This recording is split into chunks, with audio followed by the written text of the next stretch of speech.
മർത്യാകാരേണ ഗോപീവസന നിര കവർന്നോരു ദൈത്യാര്യത്തൻ ചിത്തേ ബന്ധിച്ച വഞ്ചീശ്വര നൃപ തവ നീതിക്കുതെറ്റില്ല. പക്ഷേ പൽത്താർമകളിതാ തൻ കണവനെ വിടുവാൻ ആശ്രയിക്കുന്നു ദാസീവൃത്യ കനിവളിൽ ഉദിക്കൊല്ല കാരുണ്യരാശയെ എന്ന ശ്ലോകം ചൊല്ലുക. എന്നിട്ട് അതില് സമ്മാനം വാങ്ങുക. അത്തരത്തിലുള്ള ആളുകളായിരുന്നു കേരളത്തിന്റെ സാമൂഹ്യ മണ്ഡലങ്ങളെ നിയന്ത്രിച്ചിരുന്നത്. ആ കുംഭകുലിക്ക് വെറ്റില മുറുക്കി താരിൽ തന്വീ കടാക്ഷാഞ്ചല മധുപകുലാരാമ രാമ ജനാനാം നീരിൽ താർബാണ വൈരാഗര നികര തമോ മണ്ഡലി ചണ്ടഭാനോ നേരത്താതെന്നും നീയാൻ തൊടുകുറി കളയാതെന്നു മേഷാകുളിക്കും നേരത്തിന്നിപ്പുറം വിക്രമ നൃപര ധരാഹന്ത കൽപ്പന്തതോയേ എന്ന ശ്ലോകം കേട്ടിട്ട് അന്തഹന്തക്കിന്ത പട്ട് എന്ന് പറഞ്ഞിട്ട് പട്ടും വളയും കൊടുത്തത് ചരിത്രത്തിൽ നമ്മൾ രേഖപ്പെടുത്തി വെച്ച.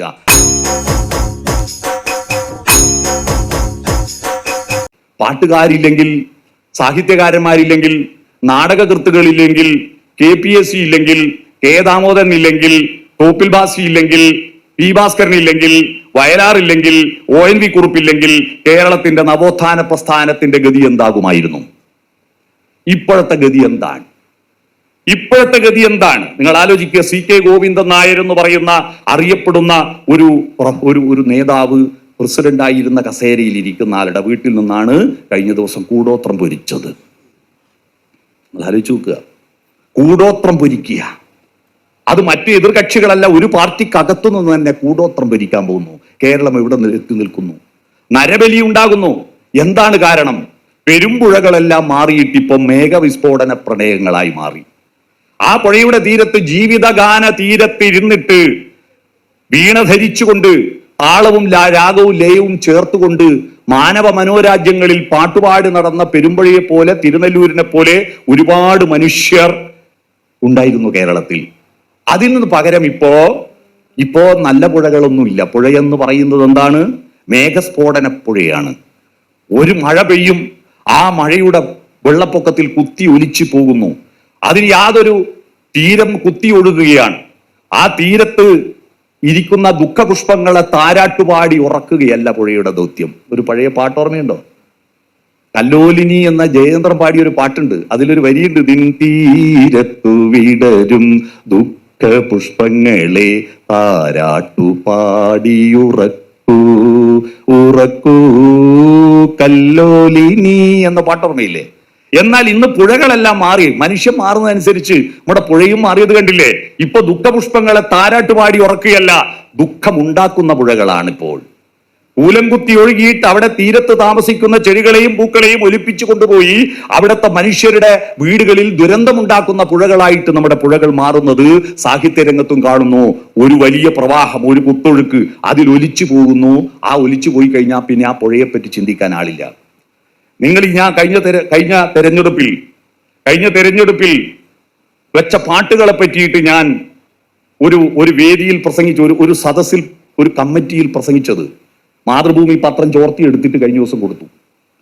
ഞാൻ പ്രസംഗിച്ചത് എന്ന് പറഞ്ഞാൽ മറ്റൊന്നുമല്ല, കണ്ണൂർ പാർലമെന്റ് മണ്ഡലം കമ്മിറ്റിയുടെ യോഗത്തിൽ ഞാൻ ചർച്ചയിൽ പങ്കെടുത്ത കാര്യം പിറ്റേ ദിവസത്തെ പത്രത്തിൽ വന്നു. ആ യോഗത്തിൽ പറഞ്ഞ കാര്യം ഇയാൾ ഇങ്ങനെ പറഞ്ഞു. അതിൽ പറഞ്ഞ കാര്യം ഇതാണ്: നമ്മുടെ രാഷ്ട്രീയ ഗാനങ്ങളെല്ലാം തന്നെ DJ ഗാനങ്ങളായി മാറുകയും വളരെ വൃത്തികെട്ട സന്ദേശം കൊടുക്കുകയും ചെയ്തതിന്റെ പേരിൽ നഷ്ടപ്പെട്ട വോട്ടിന്റെ കണക്കെടുക്കണം നമ്മളെന്ന് ഞാൻ പറഞ്ഞു. കാരണം ഈ കഴിഞ്ഞ തെരഞ്ഞെടുപ്പിൽ ഏറ്റവും കൂടുതൽ പ്രചരിപ്പിച്ച പാട്ട് ആവേശ സിനിമയിലെ പാട്ടാണ്. നമ്മുടെ കുട്ടികളെല്ലാം ഇല്ലുമിനാട്ടികളായി മാറിയിരിക്കുന്നു. എന്താണ് ഇല്ലുമിനാട്ടി എന്ന് ഒരു രക്ഷകർത്താവിനും അറിയില്ല. എന്നാൽ UP സ്കൂളിലെ കുട്ടികൾക്കറിയാം എന്താണ് ഇല്ലുമിനാട്ടി എന്ന്. ഒരു അധോലോക സൈബർ ക്ലബ്ബാണത്.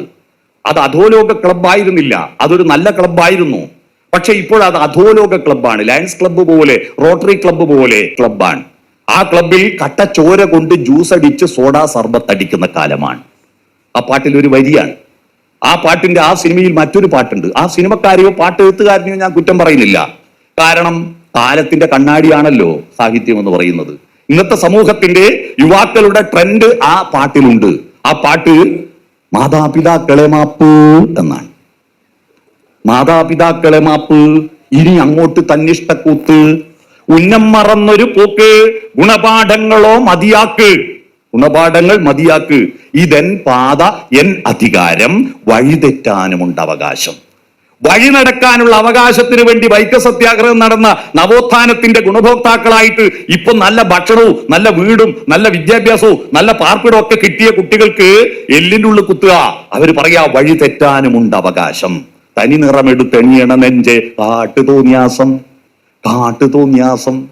തോന്നിയാക്ഷരങ്ങൾ എഴുതാൻ പറഞ്ഞ ONV കുറുപ്പ് അല്ലെ. ONV കുറുപ്പ് മിക്കപ്പോഴും പറയുന്ന ഒരു വാക്കാണ് തോന്നിയാക്ഷരങ്ങൾ.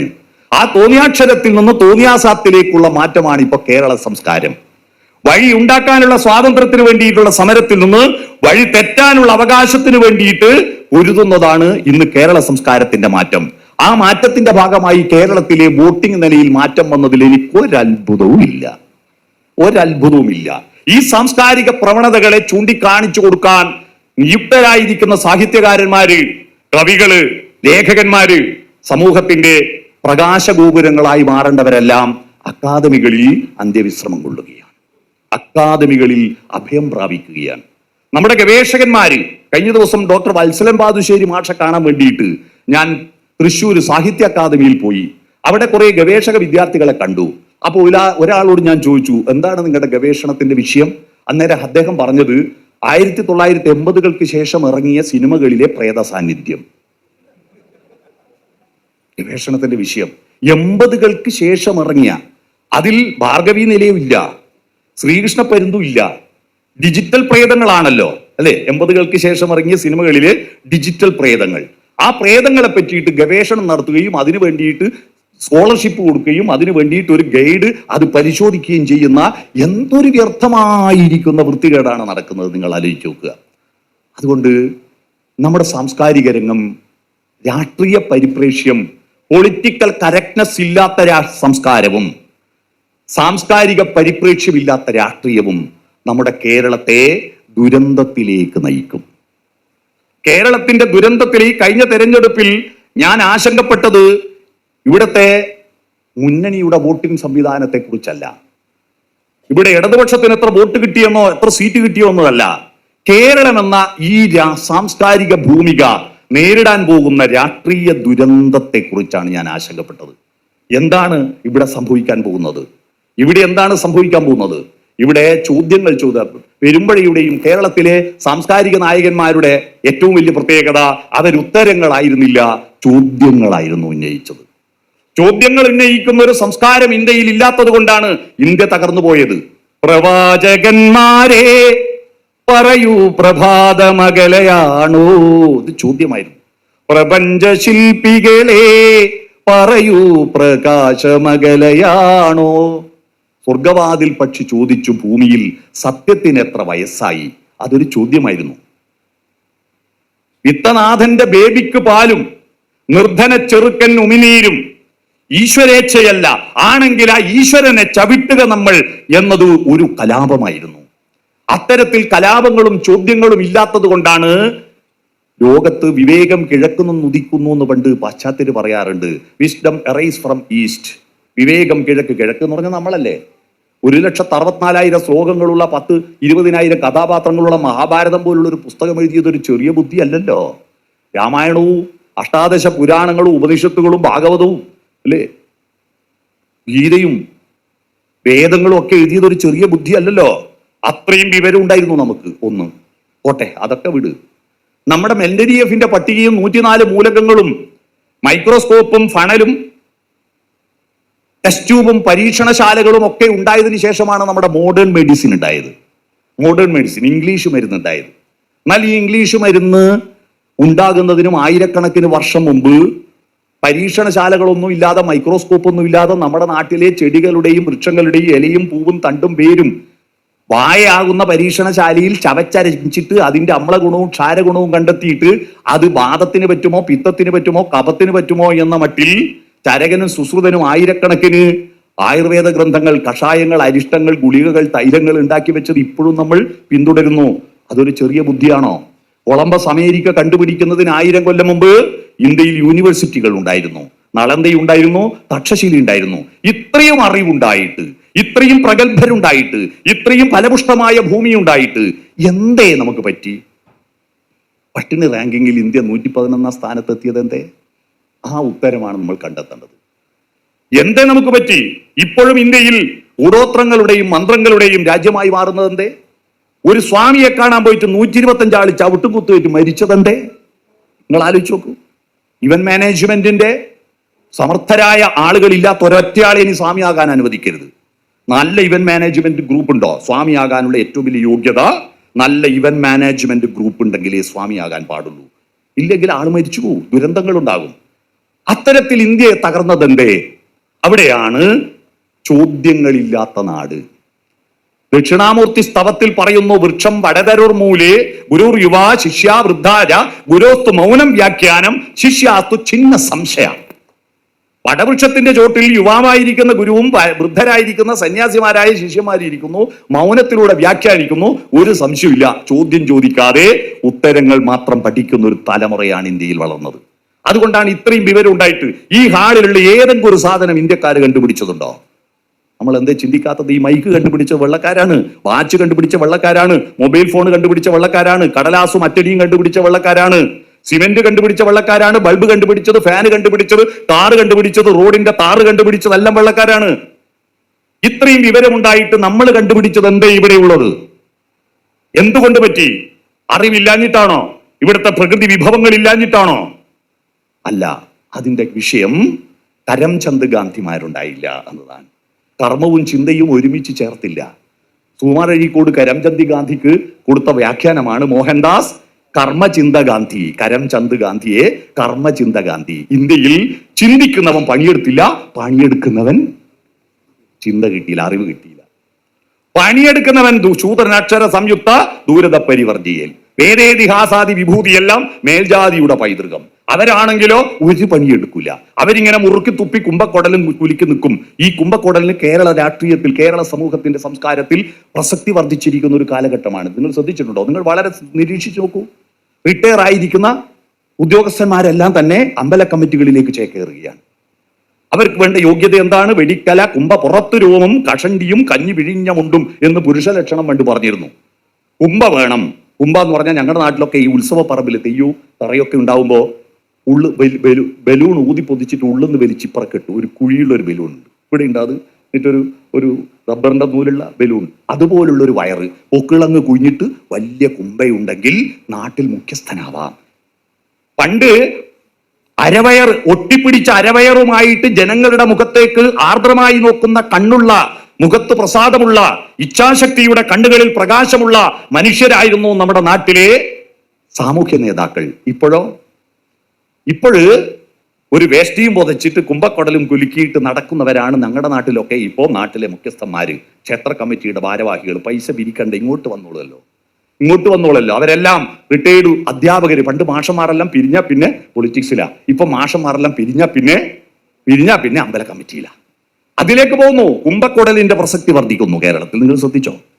ആ ഏന്തിയിരിക്കുന്ന ആ മനുഷ്യർ, അതാണ് ആ കുംഭകുലിക്ക് വെറ്റില മുറുക്കി താരിൽ തന്വീ കടാക്ഷഞ്ചല മധുപകുലാരാമ രാമ ജനാനാം നീരിൽ താർബാണ വൈരാഗര നികര തമോ മണ്ഡലി ചണ്ടഭാനോ നേരത്താതെന്നും നീയാന്തൊടുകുറി കളയാതെന്നു മേഷാകുളിക്കും നേരത്തിന്നിപ്പുറം വിക്രമ നൃപര ധരാഹന്ത കൽപ്പന്തോയേ എന്ന ശ്ലോകം കേട്ടിട്ട് അന്തഹന്തക്കിന്ത പട്ട് എന്ന് പറഞ്ഞിട്ട് പട്ടും വളയും കൊടുത്തത് ചരിത്രത്തിൽ നമ്മൾ രേഖപ്പെടുത്തി വെച്ച അത്തരത്തിലുള്ള ശ്ലോകങ്ങളിൽ വിരമിക്കുന്നവർ. മർത്യാകാരേണ ഗോപീവസന നിര തകർന്നോരു ദൈത്യാര്യത്തൻ ചിത്തേ ബന്ധിച്ച വഞ്ചീശ്വര നൃപ തവ നീതിക്കുതെറ്റില്ല പക്ഷേ പൊൽത്താർമകളിതാ തൻ കണവനെ വിടുവാൻ ആശ്രയിക്കുന്നു ദാസീവൃത്യ കനിവവളിൽ ഉദിക്കൊല്ല കാരുണ്യരാശയെ എന്ന ശ്ലോകം ചൊല്ലുക. എന്നിട്ട് അതില് സമ്മാനം വാങ്ങുക. അത്തരത്തിലുള്ള ആളുകളായിരുന്നു കേരളത്തിന്റെ സാമൂഹ്യ മണ്ഡലങ്ങളെ നിയന്ത്രിച്ചിരുന്നത്. അത്തരത്തിലുള്ള വേദേതിഹാസ വിഭൂതികൾ കൈവശപ്പെടുത്തിയിരിക്കുന്നവർ ഒരു പണിയെടുത്തില്ല, പ്രായോഗികമായിട്ട് അറിവിനെ കൊണ്ടുവന്നില്ല. എന്നാ പണിയെടുക്കുന്ന സാധാരണ മനുഷ്യന് വിദ്യാഭ്യാസം കിട്ടിയില്ല. ഇതാണ് ഇന്ത്യ തകർന്നു പോയത്.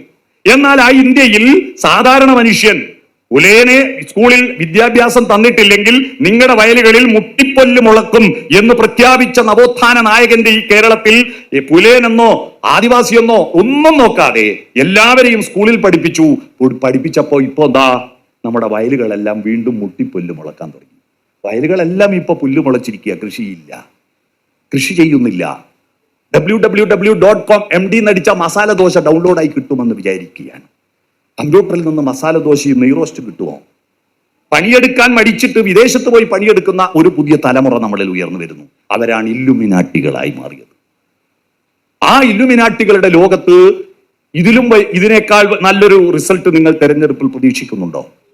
2 കൊല്ലം മുമ്പ് തൃശ്ശൂർ ഞാൻ ഒരു പരിപാടിക്ക് പ്രസംഗിക്കാൻ പോയിട്ട് രാത്രിയിൽ ഈ സ്വരാജ് റൗണ്ടിന്റെ പരിസരത്ത് ഭാരത് ഹോട്ടലിൽ ചായ കുടിക്കാൻ പോയപ്പോൾ അവിടെ അടി, പൂരത്തല്ല്. തൃശ്ശൂർ പൂരം നടക്കുന്ന സ്ഥലത്തുള്ള പോലെ ജനക്കൂട്ടം വമ്പിച്ച തല്ല്. എന്താണ്? ലൂസിഫർ എന്ന് പറഞ്ഞ സിനിമ ഇറങ്ങിയെന്ന് വന്നു. മോഹൻലാലിന് അഭിവാദ്യം അർപ്പിച്ചുകൊണ്ട് ഗ്രാമീണരായിരിക്കുന്ന ഫാൻസ് അസോസിയേഷൻ രാവിലെ തന്നെ ബാനർ കെട്ടി. ഉച്ചക്കാണ് നഗരവാസികൾക്കെല്ലാം ബാനർ കിട്ടാൻ സമയം കിട്ടിയത്. അവർ ബാനർ കൊണ്ടുവരുമ്പോൾ കെട്ട സ്ഥലമില്ല, എല്ലാവരും നിരത്തിയിരിക്കുന്നു. അവരെന്ത് ചെയ്തു? ഇതിന്റെ മേലെ കെട്ടി പഴയത് എറിഞ്ഞു. ഈ എറിയുന്നത് ക്യാമറയിൽ പിടിച്ചു. ആര്? ഏതോ ആളുകൾ ഇപ്പൊ എല്ലാം ക്യാമറയിൽ പിടിച്ചിട്ട് അത് സോഷ്യൽ മീഡിയയിലിട്ടു. അപ്പോൾ തങ്ങളുടെ ബാനർ അയച്ചു ചാടിയ വിവരം അറിഞ്ഞിട്ട് രാവിലെ കിട്ടിയവരെല്ലാം ചോദ്യം ചെയ്യാൻ വന്നു. അതിന്റെ പേരിൽ ഒരു നടന്റെ ഫാൻസ്, അത് ഗ്രാമീണ ഫാൻസും നഗര ഫാൻസും തമ്മിൽ ഉള്ള അടിയാണെന്ന് നടന്നത്. അന്നത്തെ അടി, അന്ന് അടി പൊട്ടുമ്പോൾ ഞാൻ അന്ന് എൻ്റെ കൂടെ ഉണ്ടായിരുന്ന ഞങ്ങളുടെ സഹപ്രവർത്തകരോട് പറഞ്ഞു, തൃശ്ശൂർ എന്തായി, സംസ്കാര കേരളത്തിന്റെ തലസ്ഥാനം എന്തായി? അതിന്റെ ലക്ഷണം അന്ന് കണ്ടിരുന്നു. അതാണ് ഒരു സിനിമാ നടൻ എന്ത് വൃത്തികേട് നടത്തിയാലും എന്ത് ചെയ്താലും ജയിക്കും എന്നൊരവസ്ഥയിലേക്ക് തൃശ്ശൂർ ജില്ല മാറുന്നു. ഇതൊരു അത്ഭുതമല്ല. കാരണം രാഷ്ട്രീയത്തിന്റെ സംസ്കാരം, ഈ സംസ്കാരവും രാഷ്ട്രീയവും തമ്മിലുള്ള ബന്ധത്തിന് പകരം രാഷ്ട്രീയവും മതവും തമ്മിൽ ബന്ധപ്പെടുത്തി. രാഷ്ട്രീയവും മതവും തമ്മിൽ, വിശ്വാസവും തമ്മിൽ ഏറ്റവും മനോഹരമായി കണക്ട് ചെയ്ത ഒരു മനുഷ്യനായിരുന്നു മഹാത്മാഗാന്ധി. അദ്ദേഹം കണക്ട് ചെയ്തത് രാം രാം എന്ന മന്ത്രം ചൊല്ലിയിട്ടാണ് രാഷ്ട്രീയത്തെ, ഇന്ത്യൻ സ്വാതന്ത്ര്യ സമരത്തെ. രാം രാം എന്ന് ഉത്തരേന്ത്യയിൽ ഒരുപാട് മനുഷ്യർ പാടി നടക്കുന്നുണ്ടല്ലോ. ആ രാം രാം എന്ന് പാടി നടക്കുന്ന മനുഷ്യരെ സ്വാതന്ത്ര്യ സമരത്തിലേക്ക് സാധാരണ മനുഷ്യരെ കൊണ്ടുവരാൻ, സ്വാതന്ത്ര്യത്തിന്റെ അർത്ഥം എന്തെന്നറിയാത്ത, എന്താണ് ഡെമോക്രസി എന്നറിയാത്ത, എന്താണ് റിപ്പബ്ലിക് എന്നറിയാത്ത സാധാരണ മനുഷ്യർക്ക് രാമമന്ത്രത്തിലൂടെ സ്വാതന്ത്ര്യ സമരത്തിലേക്ക് അവരെ കൊണ്ടുപോകാനാണ് അദ്ദേഹം രാമനെ ഉപയോഗപ്പെടുത്തിയത്. പക്ഷേ ആ കൂട്ടത്തിൽ അത് രാമൻ ഒരു ഹൈന്ദവ രാമനാവാതിരിക്കാൻ, അതൊരു മാനവനായ രാമൻ ആകാൻ വേണ്ടിയിട്ടാണ് ഈശ്വർ അല്ലാ തേരേ നാം സബ്കോ സന്മതി ദേ ഭഗവാൻ എന്ന് പാടിയത്.